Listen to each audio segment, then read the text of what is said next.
Bismillahirrahmanirrahim. Wassalamu ala Rasulillah sallallahu alaihi wasallam. Assalamualaikum warahmatullahi wabarakatuh.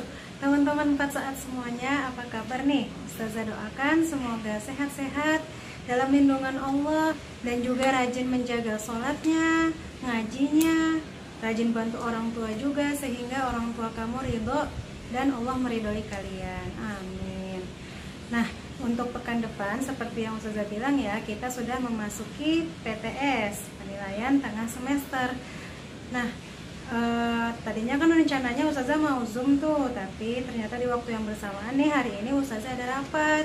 Jadi Ustazah review sedikit aja dari video ini. Nah, setelah kamu nonton video ini, kamu ada games nanti ya di quizzes. Jadi insya Allah materi yang akan di PTS-kan itu ada 2 bab, yaitu pelajaran 10 tentang bersuci dari hadas, kemudian pelajaran 11 tentang ibadah sholat.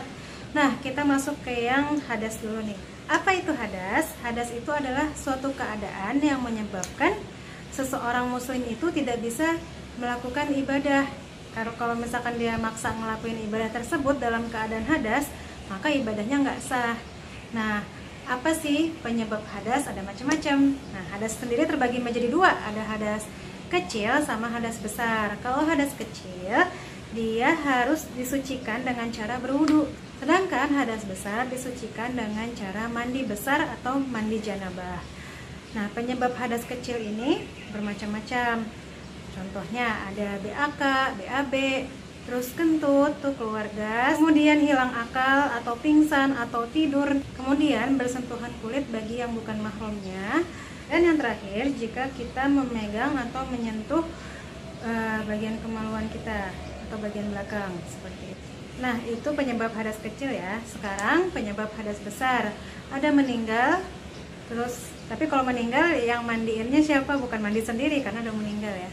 Nah, kemudian ada haid. Dan yang ketiga ada nifas. Haid itu terjadi pada perempuan yang sudah balik atau sudah dewasa. Kemudian kalau nifas itu terjadi kepada ibu setelah melahirkan. Itu sama-sama keluar darah prosesnya.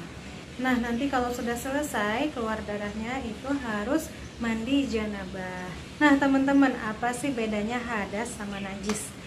Jadi kalau najis itu kita bisa lihat kotorannya gitu, misalkan contohnya nih darah atau BAB atau BAK, nah itu najis. Najis itu sifatnya dan dia bisa terlihat secara kasat mata, kelihatan nih ada bentuknya gitu ya. Sedangkan kalau hadas itu adalah suatu keadaannya. Nah, jadi hadas ini nggak kelihatan, tapi kalau najis itu kelihatan.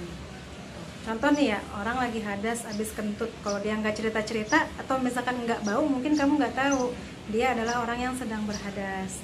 Atau juga misalkan ada perempuan, ada teman kamu haid, ya kamu nggak tahu dia lagi haid kecuali dia emang cerita-cerita gitu kan.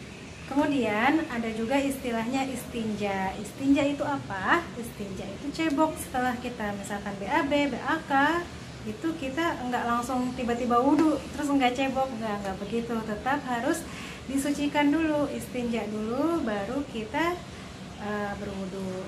Nah, kalau istinja itu ada adab-adabnya juga. Salah satunya adalah tidak bersuara, kemudian ceboknya menggunakan tangan kiri bukan tangan kanan. Sekian ya tentang bersuci dari hadas.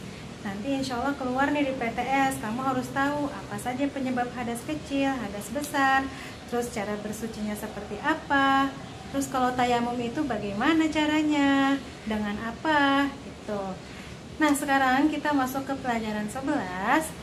Sebenarnya untuk pelajaran 11 tentang ibadah sholat ini kamu bisa cek lagi video Ustazah yang sebelumnya untuk cerita yang lebih lengkap. Di sini Ustazah akan review sedikit saja. Nah, jadi untuk ibadah sholat ini ada 2 macam untuk hukum awalnya ya. Ada yang wajib atau fardu. Nah, fardu ini terbagi lagi menjadi fardu ain dan fardu kifayah. Kalau fardu ain itu wajib atas setiap muslim. Nah, sedangkan fardu kifayah itu wajib tapi dalam lingkungan tertentu, dalam sekelompok muslim tertentu, yang mana jika sudah ada yang melakukan, maka muslim yang lain itu terbebas dari kewajiban tersebut. Tapi kalau misalkan di seluruh muslim itu nggak ada yang ngelakuin, berarti semuanya kena dosa atas kewajiban tersebut gitu. Itu tadi yang fardu, yang wajib. Contohnya apa? Fardu ain contohnya ya sholat 5 waktu, itu udah wajib banget. Sedangkan kalau untuk fardu kifayah, contohnya sholat jenazah tuh. Lanjut ya.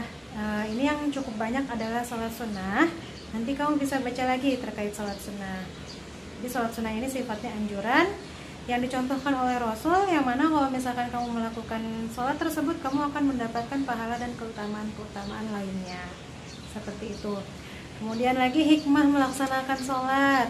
Ada banyak ya. Salah satunya adalah mendapatkan ketenangan jiwa, menjadi lebih disiplin, kemudian tidak sombong, tawadu gitu. Kemudian ibadah sholat ini juga mencegah diri kita dari kemungkaran, dari keburukan-keburukan gitu.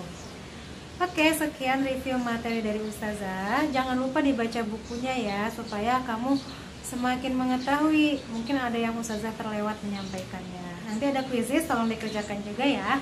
Terima kasih sudah menyimak semuanya. Jangan lupa perbaiki sholat kita setiap waktu. Semoga semakin keren semuanya. Assalamualaikum warahmatullahi wabarakatuh. Makasih udah nyimak ya.